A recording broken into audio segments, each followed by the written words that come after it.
TS diving here July 19th at midnight Oasis. I'm going to do an after clean video. You have some pretty bad problems with blistering on your hole. I left a spot so you can see the growth is getting on up under the split where the blister is, and it's spreading it. Let's go take a look.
That was definitely the worst of it, but it's pretty much on the whole entire hole.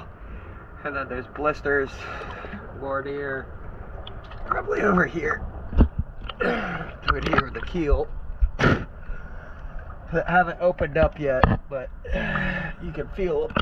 And if those start opening it up and filling with moisture, particles and mussels, it's not gonna be good. TS diving, thank you.